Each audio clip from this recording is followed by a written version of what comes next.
Brought to you by Connect.js, Atlanta's premier JavaScript conference. Sponsored in part by FeatherDirect. Need a mobile app? Contact us for your custom mobile solution. All right, good evening. Hello, you all. Thanks for being here. Second to last talk of the conference. So thank you very much for showing up. This talk is called Advanced Cross-Platform Development. It could also have been called Cross-Platform Development Fundamentals, or even what you need to know before you build a cross-platform app. So depending on your background, or maybe depending when you go back to the slides, you probably have a different perspective, and it should have enough information depending on your context. Let me tell you just a little bit about me. I don't know if you can see that map. Can you tell that this is like the whole continent? Yes. I am from Puerto Rico. That explains my accent. How many of you know where Puerto Rico is? For those who don't know, it's here. That small dot over there. Part of the US, you can go, no passport, awesome. I work as a lead developer evangelist for Accelerator, and that basically means that I am your guy. If you're using Titanium, you're starting out, you have problems, there are other departments that can help you, but they pay me to help you. They pay me to be there, and it's a really cool job. I've been doing that officially for like 2.5 years, but I've been using Titanium since 2009 as an independent trainer and building community in the Caribbean. I am a serial entrepreneur. I've been doing business like freelance. I've had companies since 2001. I've done a lot of things, but I am obsessed with cross-platform development, and it is an obsession right now, and I know it, and I need help, but let's use it as much as we can for the benefit of mankind. I love knowledge transfer, hanging around with wise people, with people with great ideas. I love all that technology environment, and I am recently the author of the book Titanium Alloy in Action. Cross-platform is a very old problem. Not that I am very old, because I am not, but I started doing cross-platform in the year 2002, cross-platform for the desktop, obviously. And back then, I developed a software for medical offices, for medical billing and administration of medical offices. And I was challenged by one of my clients. We were going to build an electronic medical record software, and he said, "Why don't you write this so it runs on the Mac?" And I said, "Well, the languages are different. You know, at that moment, we were all based on Visual Basic. You know, it was all Windows based, and we didn't have a Mac. You know, let alone have played with it. You know, it was difficult. There was no traction for the Macs other than, you know, advertisement agencies and such. So I tell him that, and he tells me, there must be some sort of language that you can code once and get it to run on different platforms. So yeah, there should be one. I've never looked, but anyways, I found one. It's now called Zoio. It used to be called Real Basic. And the reason we chose that was because we had a lot of Visual Basic code, and we could translate those programming classes into that other language because the syntax was the same. But we played with Zool from Mozilla, we played with GTK, we played with Qt, with different technologies, and essentially they do the same thing. And I guess that throughout my talk, I would like to put in context what I learned from doing the desktop cross-platform development and how that compares to what it means to be a cross-platform mobile developer. In the context of Titanium, but all this information is completely generic. It doesn't matter what you're working with. I would love for you to work with Titanium, but in general terms, is cross-platform theory, pretty much.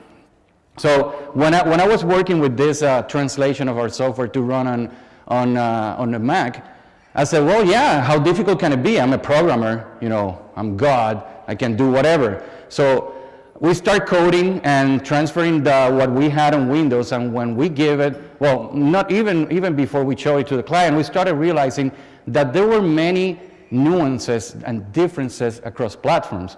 I don't know how many of you are or have been Windows users and then Mac users, or the other way around, but when you go to work with a Mac app or a Windows app and you look for the options menu or preference menu, it is in a specific place depending on the platform. So if you're going to go look for the preferences on the Mac, you go to the menu of the app you're working with, and there is preferences. And there is also about. Always that's there.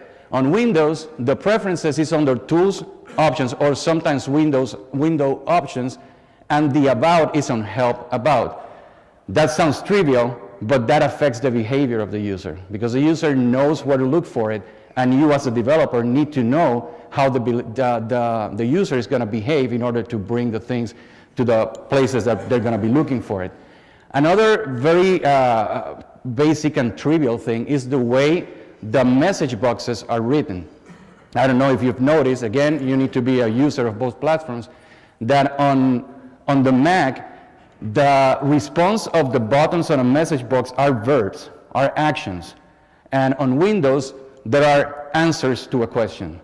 If you go to Windows and you see messages here that are phrased as actions, they feel weird. It's a simple thing. I mean, I know it's almost trivial, but this affects the adoption of your app, because the user knows that there's something weird, but they don't know exactly where to put the finger, right? And it's like, I know that there's something wrong here, and we need to keep that in mind. There's another one, and it's the difference between the command and the control button. And this one is crucial, because once you get used to use a Mac, you do Command C, Command V, Command P, and you work with it, and then someone puts a Windows in front of you, and you start trying to do copy and paste, and it doesn't work. You don't know where you're hitting the Alt button, because that's where the command button is. And I guess that my point is that these things are not by accident. These are things that the manufacturers of the operating system, they are doing on purpose, not to annoy you, but to keep you. It's for retention of users in the platform, because once you get used to it, think about it. How many of you iOS users, full-time iOS users? Maybe if I give you my Android phone, you will feel like this is weird. I don't like this usability. And it doesn't mean that one is right or the other is wrong. It's behavior. It's just how you are used to use it, and for you it works because you know how to look for things. And this is going to make sense in a couple seconds. So let's fast forward to 2009. 2009, I want to get into mobile. And since I was doing cross-platform for the desktop, I had a very specific piece of information in my brain. I knew that there were frameworks. So I started looking for frameworks, and I find Titanium, and I started using Titanium. And the first thing I realized, I was looking for these differences, and I realized that at that moment, iOS was very nice and polished, and it was pretty. It had a lot of nice user interface things, not only graphically, but from the navigation standpoint. And Android was boring, was black and white. This title bar, I mean, who does that?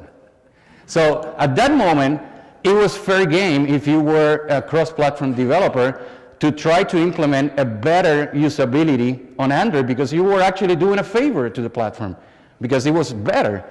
But now the story is completely different, because now Android has its own usability patterns, and it has its own way of presenting things. And I guess that sometimes people let their personal preference get in the way of the decisions they make when it comes to building user interfaces. Because the fact that you don't like Android, I don't know if you like it or not, but which doesn't matter, by the way, the fact you don't like a platform, let's say Windows Phone. Who likes Windows Phone? Anyone here, Windows Phone? Right, I know. But the fact that you don't like it doesn't mean that you want to try to make it look like iOS, you know what I mean? So it's everything about behavior. And one thing that I learned from doing this on the desktop and then on mobile is that it's not enough to have a testing device. Devices are not only for testing, devices are for using them. I always carry around my Android and my iOS device.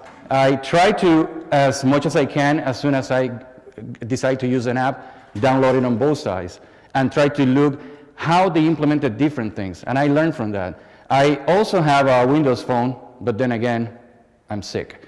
But the fact of the matter is that you need to, when you work with cross-platform development, you really need to become like the fanboy of each platform, because it's not about you. If the app is for you, then do whatever you'd like.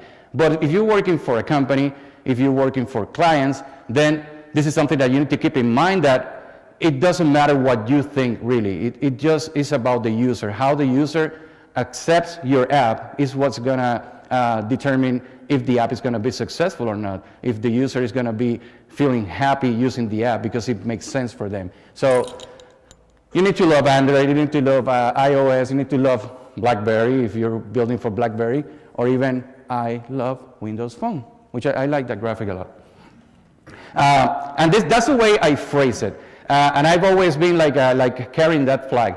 And I was at an event like 2 years ago, and I was at a talk by Phil Libin, the CEO of Evernote, and he says that when you strive for consistency, you achieve it through mediocrity.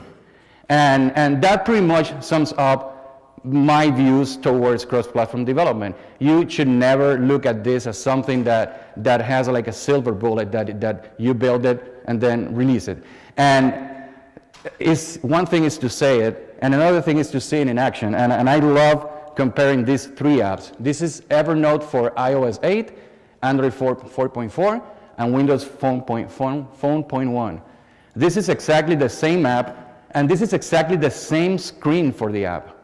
And I'm gonna keep on talking. I'm gonna leave this slide here because I want you to realize a couple differences. So first of all, they are all in a way using a tab interface. The iOS app not so much, but the sliding menu on Android is a tab interface. And on Windows Phone, this is called the panorama view, and it's a tab interface that you swipe through the screens. They could have, you have seen Spotify, and you have seen many other apps that they implement the sliding menu on iOS as well, which, by the way, the only platform that has it as a native component is Android. But you could have done it, but the reason is why. The reason isn't why to do it, it's why they didn't do it. They didn't do it because they know that there are better ways for the platform to display things. It's like, so iOS and Android are very similar because they are always competing since the beginning. And Windows Phone came into the equation right now, and they are trying to implement different usability paradigms and patterns just to make, for the same reason, to get people to adopt it, and once they learn how to use it and they love it, they don't want to switch back. But they are completely different. And think about, Titanium is going to be offering Windows support pretty soon, probably before the end of the year. And if you don't think about these things, what's going to happen is that you are going to be trying to implement a sliding menu on Windows Phone.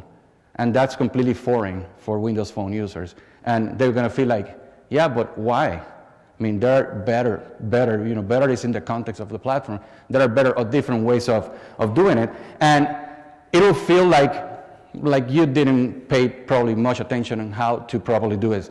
And it's not only Evernote. If you look at Umano, is an app for listening to stories, to news. They are narrated by professional voice artists. The same thing. This is the same app. This is the same main window of the app.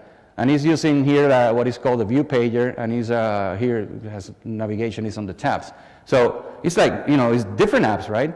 Audible, they even changed the color scheme of the app depending on the platform. And this is something, how many designers, anyone who could say that it's a designer? No? This is going to be interesting in a couple of minutes. Change the UI. This is something that you never think of. You never think about, yeah, let's change the background, the Android version. Just why? To make it ugly, to make it pretty? What's the reason? I don't know. There are reasons, like artistic reasons. I don't know why they decided this, but Android is mostly black. If you go to the native menus on Android are black. I guess they were trying to make it look more like an app that came with the phone. But I guess my point is that there are decisions to be made. I have to admit that doing this is really, really difficult. I mean, for them, they're not using a framework. So that means that they have different creative processes for each platform, different design processes, different implementation processes, different programming processes, and most important of all, once they launch it, maintenance. They have to duplicate all the processing. If they created a bug and they translated the bug to the other platform, they have to reach out to the different teams and they have to fix it and test it all at the same time. It's a mess. And a good question at this point will be like, can we achieve this with Accelerator?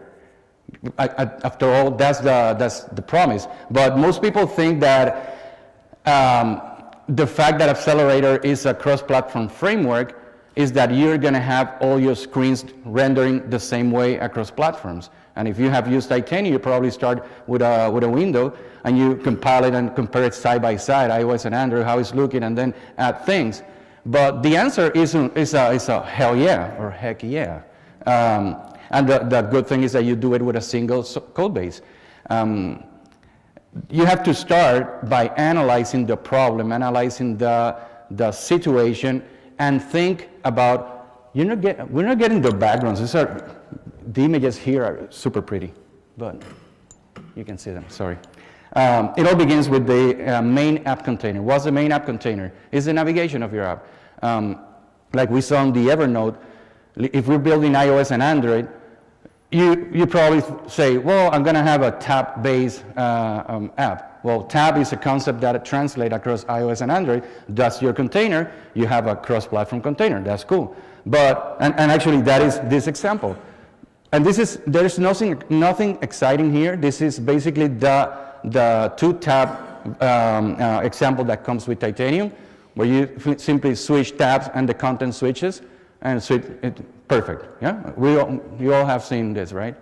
But what if you decide that you want to keep like the same tab-based interface, but you want to display the navigation of the tabs, and by tabs I mean like different pages, but use a different navigation paradigm on Android, like say for example using the action bar spinner, which is a drop down on the action bar. Well, you can still do it and reuse the logic, reuse the code. You change the container, but the contents of each window still the same source code. You're changing the top level container and using in the case of Alloy, you're using the require tag just to load the controllers inside the container. You're keeping like pretty much like keeping a layer of UI, and then the rest you're putting it inside. In the context of Alloy, basically you could do it in different ways. One example could be like having in the same screen, having the Android version of the screen with the action bar and the iOS version of the screen using a title bar and a label just to see that title of the action bar is home. So you set the title here and you have different screens, different rendering of the screens on iOS and Android. Alloy also allows you to have platform-specific folders. So you can have the index file and then the actual home file is stored in a platform-specific folder. What's the benefit of that is that you are not putting all the code of all the platforms in a single file. I don't think there's a performance difference. I think it's more like a maintenance issue, you know, like if you have like the iOS version is running perfectly, iOS is running perfectly, all of a sudden something is happening with the Android version, you go to the Android folder and there's no risk on damaging something that is already working at this moment. Another thing that Alloy allows you to do is that you can be very granular with the actual specifics of different objects. So you can use platform-specific tagging and say like the login label, I want it on iOS to be 20 pixels, on an Android slightly larger, or something like that. You can go as deep as you want. In the context of building like the scaffolding, and actually this next example is something that I'm going to be sharing on GitHub in case you want to use it as a template. You could the index file, basically put nothing on the index file, and then use the index.js as a bootstrapping area of your app. And when you call the home controller here, now Alloy is going to call the platform specific one. So basically what you're doing is the main page of your app is home, it's not index. So Alloy is kind of you're entering Alloy, and then Alloy is making the decision of what to display, the iOS, the Android, whatever. And then you can have this label could be an require or an include, so you can just start including other controllers that are platform specific.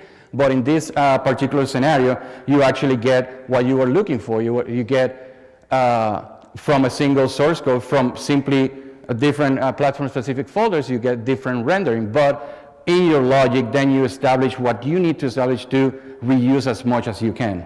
That making sense so far? Yeah. This in context, this is an example that is part of my book.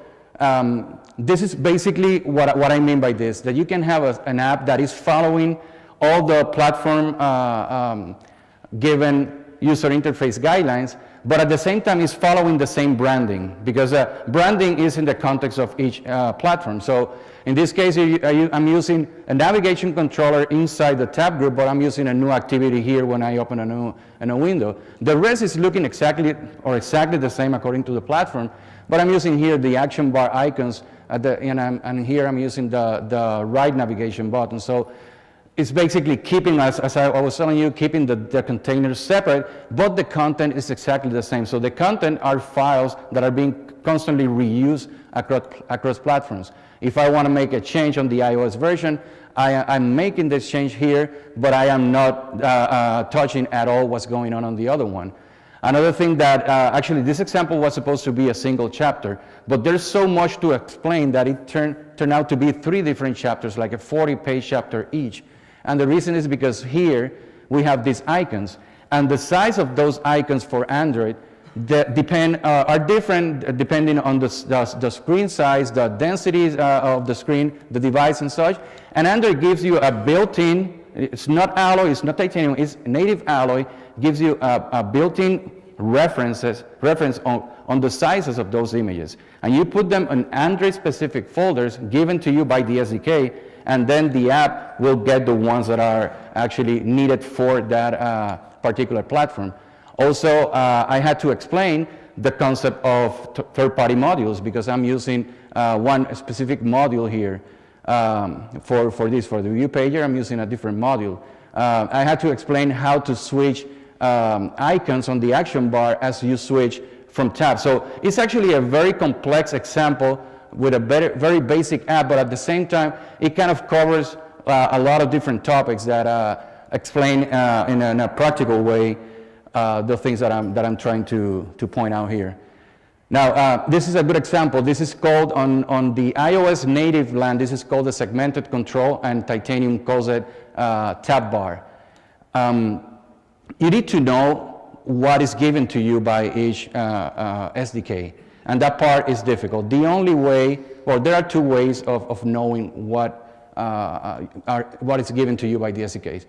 The first one is by using each device over and over and over and over, and then when you're going to build your app, you say, oh, I want to use the control that this app is using, and then you start learning from it.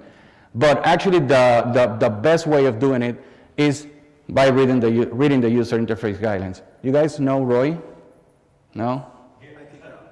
Yeah. So you need to learn read the guidelines. I know that the guidelines are difficult to read, but you need to read them. I'm gonna point out a couple different things that are in the guidelines that have really more to do with behavior than they have to do with UI, just to prove the point that it's not only learning from the devices, but also learning from how the internals work, because they are really important. So I just want to go now into what I call the top 10 tips for successful cross-platform development. And let's start with number 10.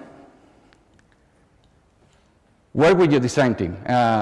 Jason touched a lot about this, and it's super important. It's much more than telling them that there's a back button on Android. It's much more than telling them. Actually, it's much more than telling them. We need to help them to be part of our team. And there's this idea I have in mind constantly, is that we need to not tell them like, oh, the design you send me will not work, fix this. I think that is being reactive. I think that if we're working with the same design team over and over, we need to allow them to understand all of this so they can give us, moving forward, give us the things the way we need it. Because after all, I asked for a show of hands, we are coders, right? We are programmers. And it's a thing, it has to do with the left and right brain balance. When you're a programmer, you only care about, or most of the time you care about how it works, how it's implemented. Am I reusing the code? I am cleaning after myself. You know, those are the things that are important to us. How it looks, yeah, I mean, it's important, but I am not a creative guy. I am not, I don't consider myself a creative guy. Probably I am, or maybe above the average programmer. But I guess the thing is that we need to recognize what our limitations are and try to make the best use of our abilities. And if we are not creative, we kind of code better than we design, then we need to get someone in the team that can do what we can't or don't want to do. And that person needs to know what he or she is doing. And we need to help them. So we need to work with them so they can work with us. Number 9, beauty is relative to the platform. I think that was pretty clear when we compared the apps, but the fact that, and let's say that I am an iOS user and I love iOS and that's the best thing that has been invented, if I implement iOS-like user interface on Android, it probably is beautiful for me because I come from iOS. But what about the actual user of the platform? Let's put it the other way. What if I try to implement my iOS app that behaves like an Android app? I bet that all iOS users will be complaining. This is wrong, this looks ugly, this looks square, whatever reasons. But it's relative to the platform. When you're sitting working with the platform, it's kind of switching off one part of your brain, switching on the other one. It's like, okay, I'm going to think. It's like role playing in many ways. It's like I'm going to sit down, I'm going to look at this like my user. Code reuse is for code, not necessarily for UI. And this is, I guess that when you have some sort of experience with large systems, you realize that separation of concerns, and Alloy allows us to do that, is super important. The fact that you can code with Titanium using JavaScript and compile it and it gets installed on different devices, it doesn't mean that the code reusability is for user interface as well. I guess that when I showed you the platform-specific containers, that's the best example. It doesn't mean that you are actually building different apps, which, by the way, you are building different apps. You only have the advantage of being using a platform that allows you to do it with a single source code and single language. But the fact that you can do it, it doesn't mean that you're going to do it. And you have to keep your containers separated and then reuse what really needs to be reused. I'm gonna jump in and tell you this story or share with you this vision. I was gonna do it on another slide, but while we're at it, think about your app as think about Twitter. Twitter gives you an API, right? And the API allows you to communicate with their servers. You have no control over what's happening when you call the API for login or get me the tweets or send a tweet. You don't know and you don't care. Maybe you care, but I don't care. I build a user interface, and that part is probably platform specific, but that logic is reused because that logic belongs to the actual logic. Does that make sense at all? The logic is the part that gets reused and the user interface is different. This one is really annoying to me that I use iOS and Android constantly. The tabs Are they deep or are they shallow? I guess that giving you an example is better. So the fact that the concept of deep versus shallow has to do with having a tab that gives you a navigation inside the tab. And this is the way that iOS works. So you're on iOS and you, actually this is the Facebook example. You're on the Facebook app, you have the tabs. You click on the notifications and you get this list of notifications, right? You click on one and you read it, but you are in a navigation and you get the back button to get back to the list. And that makes a lot of sense as far as iOS is concerned. Now you go to the Android version of this app, you go to notifications and you get this indicator. Notice that the indicator here is almost not noticeable, but here is very, very large. It says that you are here on notifications. You click on the item. Actually, notice that these items have the picture and the iOS ones, they don't have it. This is another difference that is part of the code, like on iOS, let's not put it for whatever reason. You click on this one. Now you are reading an item, this item, but you're still in notifications, right? It's kind of weird that you are in one place, but you're not really in that place. But not only that, but this is the notifications list, but it's taking you back to comments. And this is weird. This tells me that the person who designed the navigation and the usability of the Facebook app was either an iOS user or was modeling everything after the iOS app. And we know for a fact that these guys are using different code bases because they're using Java for the Android version and iOS for the Objective-C for the iOS version. I don't know if you remember, at one point, Facebook started putting out signs inside their campus asking developers to switch to Android. And they had these signs that they say droid food, as you know, making a comparison with eating your dog food. The reason was because they wanted to all their developers to experience, because the Android users were complaining a lot about the app, but they were all iOS users. So they asked the engineers to go to the HR or whatever department or IT department or whatever and change their phones to Android so they can themselves become Android users and they can experience what the users were complaining about. And they fixed a lot of things, but as you can see, there's one that's still broken. Another example of deep versus shallow is the T-Mobile app for Android. It's the same concept. This one is kind of much more annoying. You are here and you are in the, what's the name of that tab? I think it's account info in the center. And then you're here. That's perfect. You have information about your account. But down on the bottom, you have some links. If you click on this, you're taken to plans and services. So you're in plans and services, but you're also in account info. This is kind of weird, don't you think? And this, if you go down to the bottom, you get you get this button. So what happens? You go here, click, and you're here. So you scroll down and click another one. And you keep on clicking and drilling down.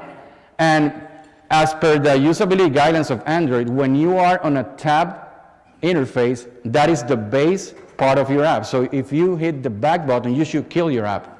That's the way Android works. But on this app, if you keep on clicking, they redefine the back button. So the back button is going a step back into the navigation. So that means that if you have been clicking for 5 minutes, you're going to be clicking back for 5 minutes to get back to the base of the app and then properly kill it. This is, what's the word? Wrong. Don't do it. 6, always think stateless. If you are web developers, you are familiar with the concept of stateless and RESTful and such. I think that the best way of organizing the code of a cross-platform Titanium app is looking at it as all your logic is a different amount of CommonJS classes, for instance, and those are your web services. Those are like local web services that only you are consuming. And all the different platforms are like different websites from where you are consuming your local web services.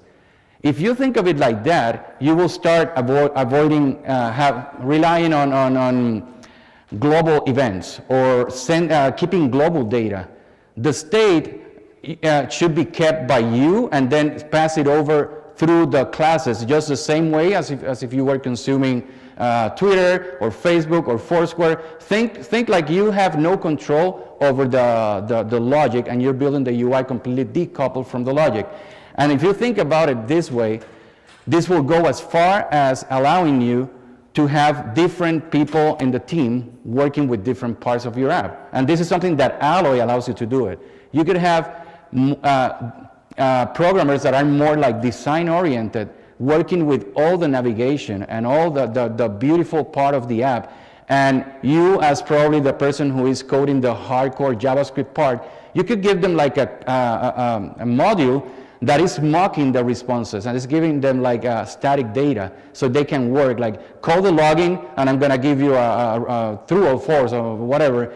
But the same thing with all the data. And then while they are building the part that they are good at, you're building the part that you're good at. And then you're working in parallel, and at some point everything merges. And believe me, it could work. It's just a matter of trying it out. But that's the way when you're building for the web, that's the way you do it in order to keep all the server side completely decoupled and then get someone else. I guess that it's a matter of thinking about it that way, because sometimes you are the only one working with the app, and it's difficult to say, yeah, I'm going to work on this before starting with the other thing, or try to separate it. But I always like to write my classes and calling them like from the console and getting the responses, forgetting about how they're going to be consumed. Because the fact is that, and look at iOS 6 and iOS 7, look at Android, the new Lollipop, the user interface changes and the navigation paradigm changes. As much as you can decouple all the code from all the programming logic from the actual user interface code, the more maintainable your code is going to be. And I have to bring back Roy into the scene, because you need to read the user interface guidelines. This is something that probably you can never bypass. Probably you're going to be skimming through them. It's not like reading them word by word, but you need to know what's going on. Remember the deep versus shallow. This, to me, it took me a lot of time to realize that on Android, you should open a new window. If the links comes from a tab, you should open a new window. You should never redefine the contents of that tab. On iOS, that is perfectly normal, but that's the way they work. So, and I guess again, when Windows come into play, it's going to be much more relevant. Don't fear modules. If you have been using Titanium, if you have been listening to these other talks about Titanium, you know that there are native modules that you can leverage on your apps. The concept of Titanium and Accelerator have never been to expose 100% of what's available on the native SDKs. They expose what is more common, what is more popular, but popularity changes from day to day. And it's also subjective. What's important to me is not necessarily important to everybody else. So what we do at Accelerator is that we have, it's called Jira, where you can just say like, there's this obscure paradigm that I want to use. Are you planning on building it? I say, yeah, so let's get the feedback from the community. And then the community start like flagging it like, I want it, and then it gets a higher priority. Now, we also provide the module development framework for third-party developers. And right now, as I think it was Fauke who showed you different websites where you can get modules from. Those modules are most of the times very lightweight, because they are simply hooking into the system, into the Titanium core, and exposing a little thing. I wrote a module that allows Android apps to always show what is called the menu overflow on the action bar, even on devices that they have a hardware menu button. It's a very technical thing, but it was like on the Java side, it was like 6 lines of code. So don't fear modules. Modules are there to allow you to expand the possibilities and the capabilities of Titanium. Now, related to this comes number 3, that only emulate when you can justify it. I'm going to give you an example. So there's the Android action bar. So the action bar on Titanium before version 3.2, I think it was, was only available on devices running Android 3.0 and upwards. So I created a widget, an alloy widget, that would allow you to emulate the action bar and have it available on all older Android devices. Why? Because if you're building an app that you want it to be available on all Android devices or all supported Android devices, then you don't have to redesign your UI. You simply have to change the control you're using, but the UI and the experience remains the same. Now, Accelerator is including the app compat library, so that means that you get the action bar by default on all devices. So my widget is no longer justified. At that moment, it was justified. Right now, if someone asks me, oh, how do I implement it? I say, just don't use it. Why? Why use it? Emulation is really expensive most of the times to Titanium and the CPU. If you have something that you can get from the native SDK, get it from the native SDK, because the operating system is going to take care of all the heavy lifting. Try not to give that heavy lifting to Titanium, because Titanium heavy lifting should be towards your ends as an app developer, not necessarily towards emulating things that can be used natively. Another example is the drawer layout, the sliding menu on Android. iOS has no notion of that. You have to emulate it on iOS if you want to use it. But on Android, you should use the module that's available for that instead of emulating it on Android. It's going to be much more flexible, much more better performance for you, and it's going to give the native user experience that the users are supposed to use. Number two, test often. Remember, if you're building the app and it has different containers, there is no reason for, if you're testing on iOS after a day, there is no reason for that code to work on Android. Remember that the user interface needs to be, this is my recommendation, I don't want to be too, think of it as an absolute, but if you want to build like a best-in-class, like Evernote, Humano type of app, the controls are going to be platform specific, and the logic that is filling out those controls or is getting the data from them, that's the reusable logic. So you have to keep on testing often just to make sure that you don't write a lot of code, and then when you realize that it's not working on a second platform, you know exactly how further back you have to go. Otherwise, you will be like trying to fetch the bug.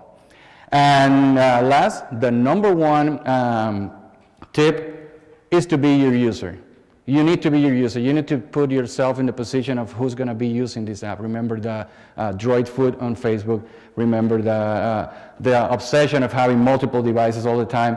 I think that the best way of making sure that your app is what could be considered a best-in-class app is when you feel happy. When you have to have your the way of telling if the app is a good app. But if you are an iOS first user, and you also have an Android device that you use it instead of using it for testing, you use it all the time. If you get an app, you will be able to tell if that app conforms to the traditional paradigms or is kind of a user interface. In the end, ultimately, you can build your app in any way you want. Titanium allows you to create an app that is having its own windowing and navigation system, and you can have it that is rendering exactly the same across platforms.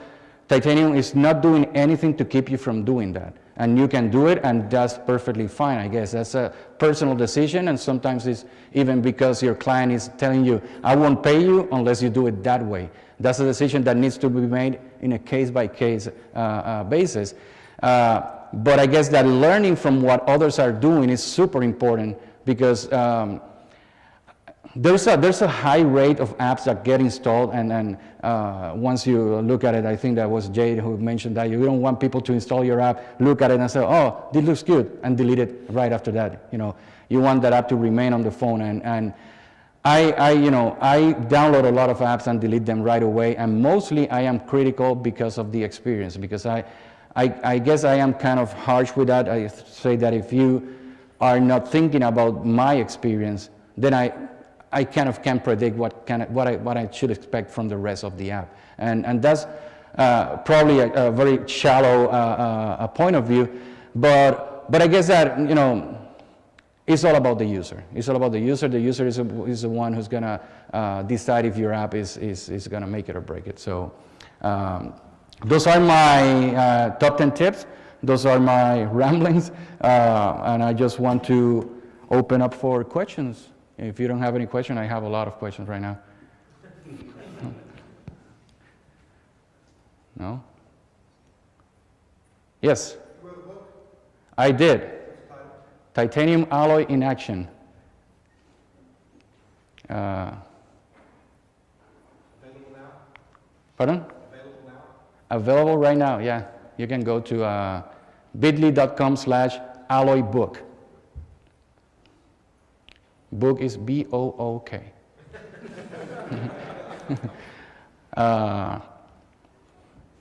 Yeah, so I'm gonna make available these slides on slide deck, speaker deck rather, speaker deck / Ricardo Alcocer. Please follow me on Twitter. I am sometimes funny. The code of the template for Alloy is gonna be available here. So, and I post some different things that are probably useful to you as well. And this is the address of the book, and this is a code you can use to get like a 40% discount or something like that. Right? Thank you.